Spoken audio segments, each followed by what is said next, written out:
I've been planning this for a very long time because when the Final Fantasy VII Remake came out, or I guess the demo came out, me and one of my friends were kind of playing through it.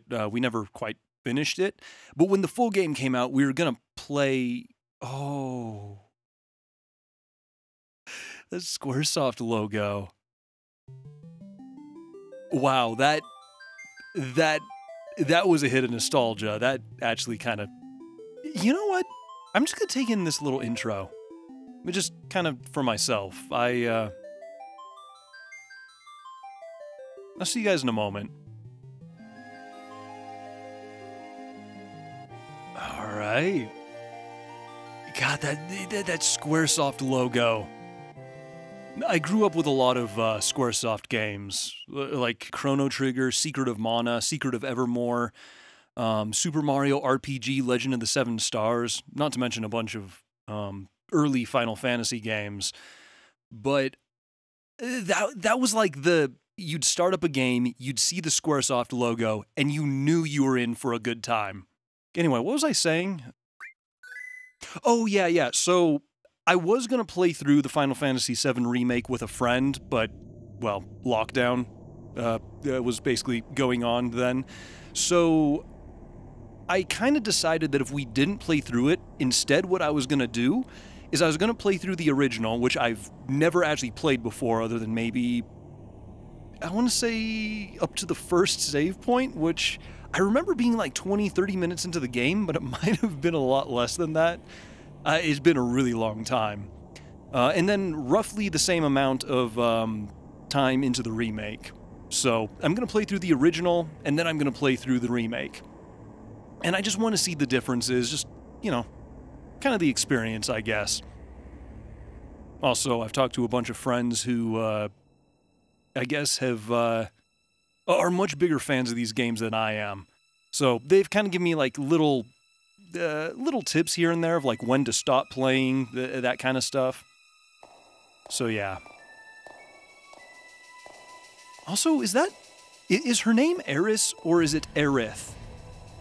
I feel like I've seen and heard some very heated discussions on which one it is, but I think just for the sake of annoying everyone equally, I'm just going to flip-flop and call her both.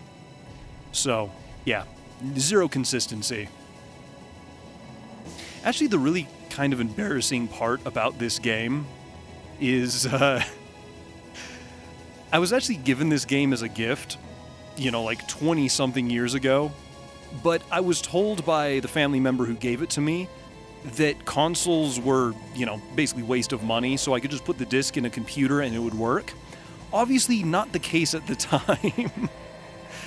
But it's a little ironic because now I'm literally putting the disc in my computer to emulate it. I was actually going to play the Steam version, but I really didn't like the very hard-edged polygons.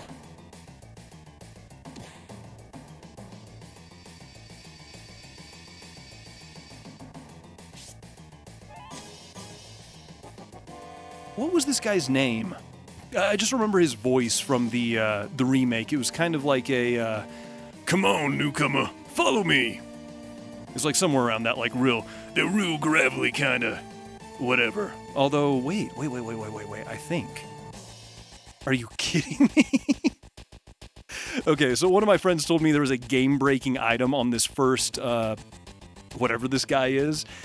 So yeah, of course it's just a potion. Anyway, can we run? Oh. That's the menu button. Oh, wait, no, okay, I need to remember that this is PlayStation controls, so circle is select, and X is back. Or cancel or whatever. Also, I think they might have missed a couple guys. Oh god, how's the combat work in this? I have dabbled with this a little bit, but it's probably been 10 years since I've, I guess, last touched, like, the original. Although, now that I see this, it does remind me... it does remind me a lot of Chrono Trigger. I don't know what limit or barrier is, but I'm sure we'll probably figure it out at some point. AP, EXP, whatever. We'll figure things out eventually. even if it is purely by trial by fire. But yeah, I know this game was made by the same studio, or the same company, whatever the technicality is, that made Chrono Trigger, which is easily one of my favorite games ever. So I'm assuming this will be very similar, at least in some ways. If anything, probably just built up on the same... Wait, can I not talk to you? Alright, well, what about you guys? Biggs. Wasn't this the Rambo-looking guy? I kind of recognize the names, but I don't... I don't have much association, like, names to characters other than probably Cloud, Tifa, and Aerith. So, yeah. Wow, you used to be in Soldier. All right. Not every day you find one in a group like Avalanche. Soldier? Aren't they the enemy? What's he doing with us in Avalanche? Hold it, Jesse. He was in Soldier. He quit them and is now one of us. I didn't catch your name. Oh, game, you can't. If you give me this freedom, I will name everyone Farts. Or, you know, something dumb like that, so... I'm gonna have to... Oh, wait. Oh, I guess it just didn't read. Yeah, I guess I'll show a little restraint. What was Cloud's voice? I think it was just like the typical anime protagonist, swordsman, edgelord kind of voice, I think. Cloud. Cloud, eh? I don't care what your names are. Once this job's over, I'm out of here. The hell you all doing? I thought I told you to never move in a group. Our target's the northern Marco reactor. We'll meet on the bridge in front of it. All right. Mech soldier, huh? Don't trust ya. Barrett, that's his name. Okay, I was thinking Garrett, which is, I guess, pretty damn close. All right. If you push the direction button while pushing the cancel button to run... wait. If you put... Okay, I think that's just telling us how to run. Oh? Oh, we got the cinematics. I love really old school, like, camera angles and cinematics and stuff. Because they didn't really have, like, a... You know, like a rule book of, like, how to do things, or, like, you know, best practices, or how to make things super eye-catchy. They purely just went with whatever they felt like was appropriate. Or I guess whatever they had the budget for in some cases. But I don't know. It makes for a very unique experience.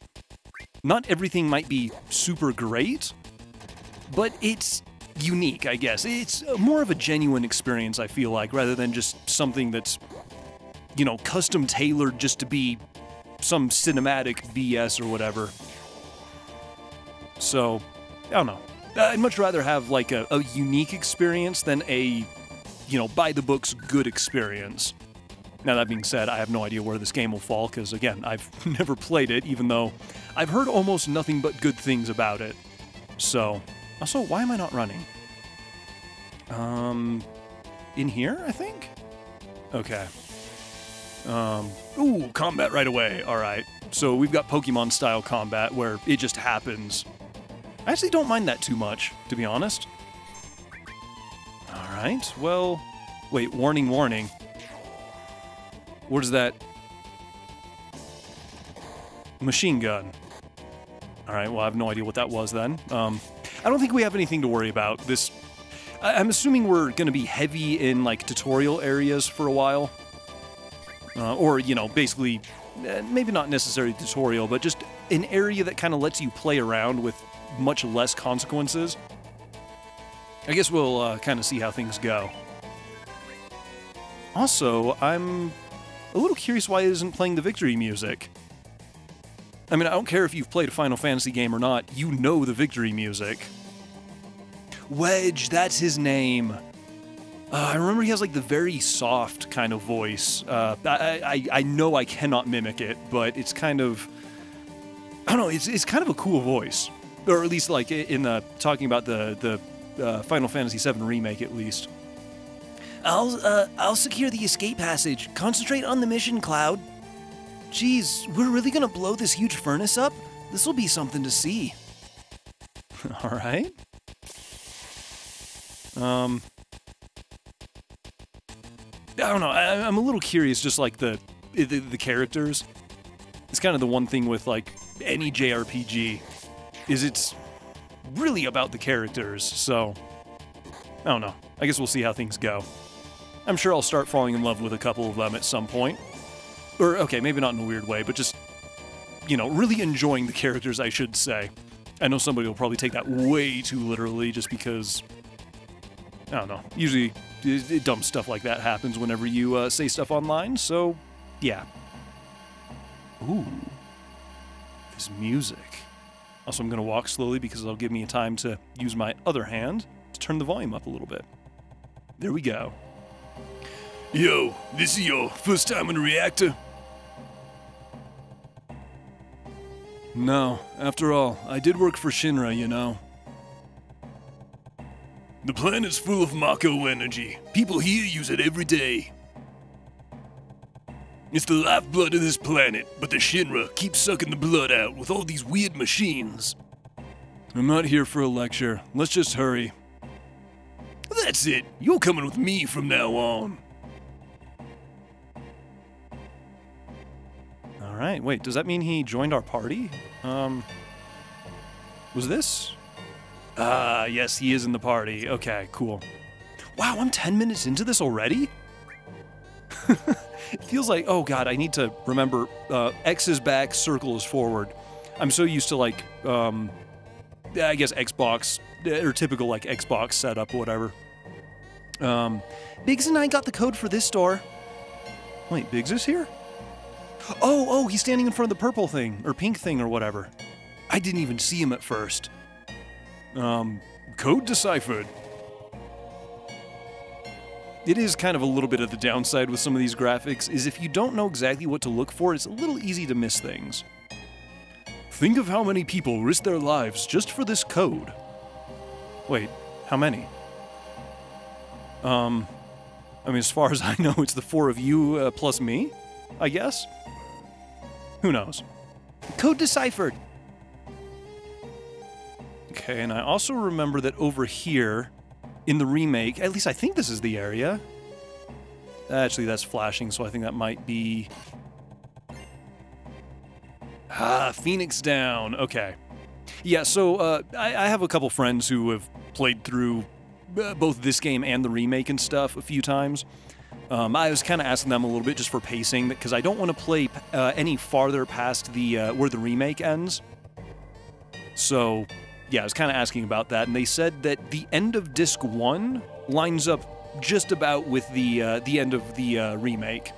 On top of that, they also gave me like some little hints, like what I said about the broken item at the first guy, or I guess that Phoenix Down. They didn't say what it was, but I have a little list of things right here. Push that button over there. Okay. Wait. Am I hitting the wrong button?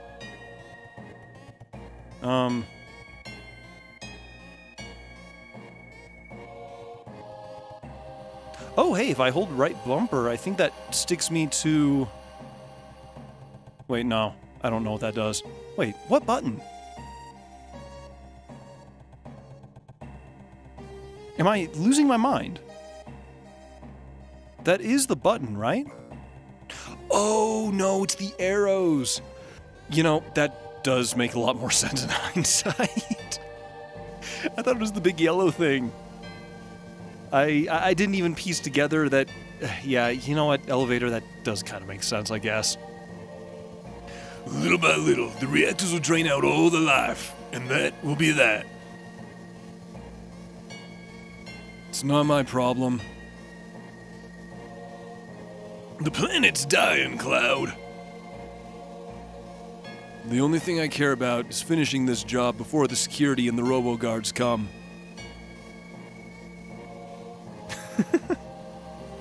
I love that little bit of animation in an otherwise still frame. It makes it feel that much more emphasized, I guess. It's kind of just like a little tip or trick for animation, is if you want, basically, like to draw a lot of attention to one thing, especially like in an otherwise moving frame, make sure it's the one thing that's moving the most. Or that is like, you know, centered, or there's a bunch of like little things and exceptions, I suppose, but... Oh, I keep meaning to try magic. I don't know how that works in this game. I'm assuming it'll be tied to a materia system. Unfortunately, every Final Fantasy game that I've played, it has a very, very different materia system or mechanic or whatever, so... I don't know. I guess that'll take some playing around with. There's the music. God, that is such a good little triumphant jingle. And then right back to this really oppressive whatever noise. It's weird, like, even though this is... I recognize it, like, from the remake a little bit. Push the OK button in front of a ladder to grab onto it. After that, use the directional button to move up and down. But yeah, I'm also kind of... It's been... Oh god, like 2-3-ish years since me and my friend played the demo, so... What's this? Ah, potion. Alright, what next? Oh, just the same thing. Okay, well, let's, Oh, wait. Oh. Alright, well, I guess not all ladders need the OK, just some of them. That is something I actually have always really liked about, okay, nothing over there. Something I've always really liked about Squaresoft games is a lot of the times they'll kind of lead you on to like playing a game a specific way, and then part of the way through or at some point in the game, they'll immediately like change that on you. And I've always kind of liked that. It kind of keeps you on your toes. Oh. We're fighting. Okay, that threw me off guard because I thought that was a save point. That is a save point, right? I'm really trying to remember. This is, again, the really embarrassing part is I remember spending a very long time getting to this point, but that might just be, you know, really hazy memory. Because I do vaguely remember this. God, the music. I have a really big soft spot for music in games, so... Let's see, save point. Okay, that is what that is. And I have already accidentally found the menu, so let's just do one of these. I have no idea how I'm going to pace these videos, but this seems like it might be a not horrible place to end this one, so yeah.